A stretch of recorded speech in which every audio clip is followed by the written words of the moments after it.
Matapos ang muling panghaharas ng China sa Pilipinas, agad naman na kumilos at nagpakita ng puwersa ang Amerika, at pinaalala nito sa China na mayroong Mutual Defense Treaty ang dalawang bansa, ang Pilipinas at Amerika, na maaaring matrigger sa patuloy na panghaharas at pambubuli ng China. Kinondena naman ng Australia at ng mga bansang Southeast Asian ang mga aksyong ito ng China. Ang dramatikong pag-atake ng China Coast Guard sa Pilipinas sa South China Sea ngayong linggo ay ang pinakaseryosong insidente para sa Pilipinas, ayon sa mga pangunahing opisyal nito sa seguridad, na nangakong hindi atras sa pagpapatibay ng soberanya ng bansa. Galit ang Pilipinas sa tinatawag nitong paulit-ulit na agresibong kilos ng Coast Guard ng China, na inaakusahan ang mga sasakyang pandigma nito ng paggamit ng water cannon at paghadlang at panggugulo sa isang misyon ng Pilipinas sa pagbibigay ng supply para sa mga tropa na nakatalaga sa pinag-aawayang 2nd Thomas Shoal noong Martes. Sinabi ng South China Sea Task Force ng Pilipinas na isang mataas na admiral ang nasa isang sasakyang pandigma na binugahan ng water cannon ng Coast Guard ng China. Pininsala ang windshield nito at nasugatan ang 4 na kawal ng Navy. Walang pinsala ang admiral. Ito ang pinakaseryosong insidente pa, sabi ni Task Force spokesperson Jonathan Malaya, na inaakusahan ang China ng sinasadyang pagpapalaki ng gulo at masamang pagpapataas ng tensyon. Inakusahan ng China ang Pilipinas ng pagsalakay sa kanilang teritoryo, na nag-aangkin ng dimayang soberanya sa bahura, na matatagpuan 1,300 kilometro 808 milya ang layo mula sa kanilang mainland.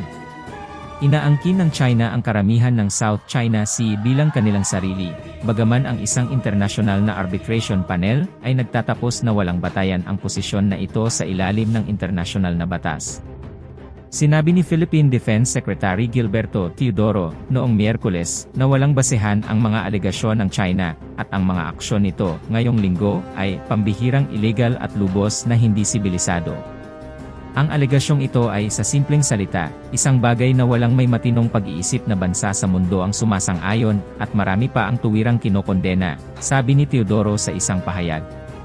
Ang insidenteng ito noong Martes ay ang pinakabagong insidente sa isang serye ng mga pagkakabanggaan sa pagitan ng Pilipinas at China hinggil sa mga pinag-aawayang lugar sa South China Sea, na nagtutugma sa isang kamakailang pagtaas sa aktibidad sa depensa sa pagitan ng militar ng Manila at Washington.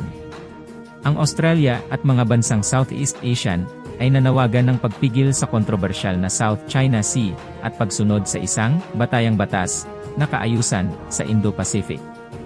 Hinahamon namin ang lahat ng bansa na iwasan ang anumang unilateral na aksyon na nagpapalagay sa kapayapaan, seguridad, at katatagan sa rehiyon, sabi nila sa isang pahayag pagkatapos ng isang 3 araw na pagpupulong.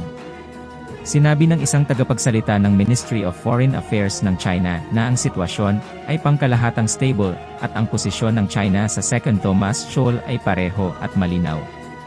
Sinabi ng US State Department na nananatiling kasama ng Pilipinas sa provocative actions ng China. Ang Pilipinas at Estados Unidos ay may Mutual Defense Treaty na nag-uugnay sa kanila upang ipagtanggol ang isa't isa sakaling masalakay, nagpapataas ng panganib sa isang rehiyon kung saan matagal nang umiinit ang tensyon hinggil sa mga alegasyon ng Beijing sa teritoryo sa South China Sea, isang mahalagang daanan para sa pandaigdigang kalakalan. Sinabi ng mga opisyal ng Pilipinas noong Miyerkules na ang pagsigaw sa kasunduan ay isang seryosong bagay, bagaman may mga konsultasyon na nagaganap sa pagitan ng dalawang bansa. Nagpahayag si Philippine President Ferdinand Marcos Jr. habang nasa Australia na hindi ito ang tamang oras o dahilan upang ipatawag ang kasunduan, ngunit ang insidente ay tinitingnan ng may malaking pag-aalala. Sinabi ng Ministry of Foreign Affairs ng Pilipinas na ang kanilang embahada sa China ay naglabas ng demarche o opisyal na pagsabon sa kanilang Beijing counterpart.